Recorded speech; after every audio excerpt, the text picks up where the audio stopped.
Michael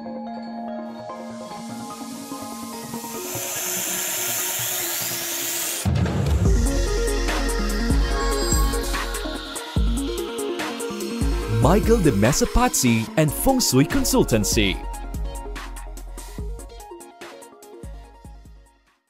Paano ba bumili ng tamang kulay ng pintuan ngayong 2025 kapakpit? Siyempre, piliin mo ang maswerteng kulay or ang mga lucky main door colors for 2025.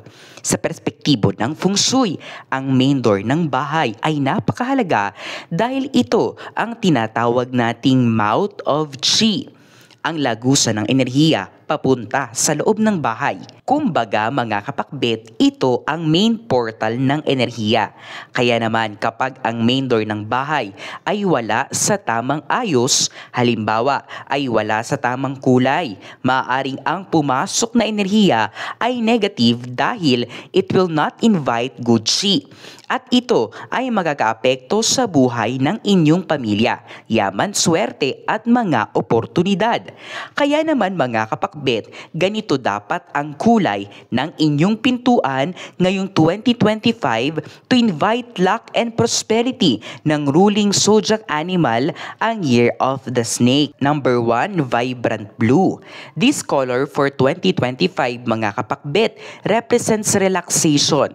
Kung matatandaan natin, isa sa mga nakikita ngayong 2025 na maaaring mangyari ay ang pagkakaroon ng frequent illnesses o mga sakit, at ito ay maaaring nagaugat sa pagkakaroon ng stress sa buhay kaya nagkakasakit.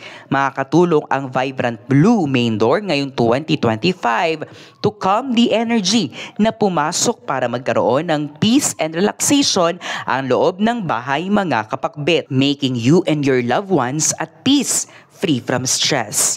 This also represents the water element in Feng Shui terms. If ang main door ng bahay mo kapakbet ay facing north this 2025, dapat blue rin ang kulay ng iyong main door.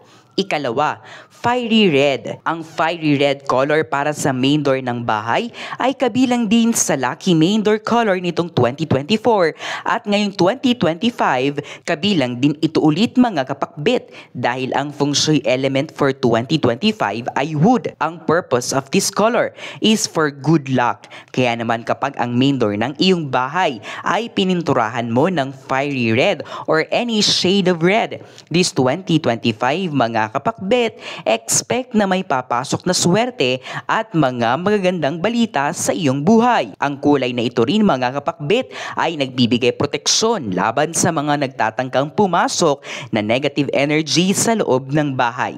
If your main door is facing the south, red dapat ang kulay nito.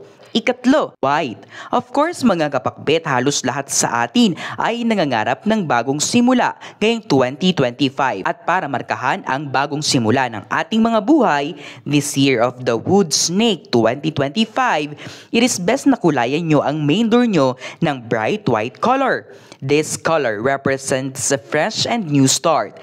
Ito ay sumisimbolo rin sa purity and clarity na kailangan natin ngayong 2025 para makabangon mula sa 2024 na puno ng mga problema. Makakatulong ang kulay na ito to invite happiness sa loob ng inyong bahay. If sa tingin nyo ay meron kayong poor decision-making skills at ngayong 2025 ay nais nyo itong mawala, it is best to paint your main door with white colors. If ang main door mo kapakbet ay facing west this 2025, use white colors. We have crossed one more milestone. It's only the beginning. Visit our new store Kapakbet, Unit 1004 Cityland Shaw Tower, corner St. Francis Shaw Boulevard, Mandaluyong City.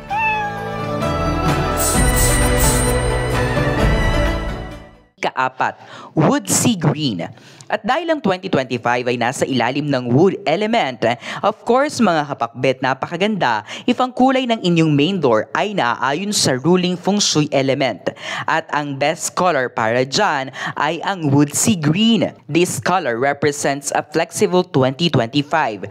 Ito ay nangangahulugan mga kapakbet na ang 2025 mo ay magiging flexible and you will always be adaptable kahit anong problema ang dadating. Kaya mo itong masolusyonan. This kind of color also cultivates kindness, mga kapakbit.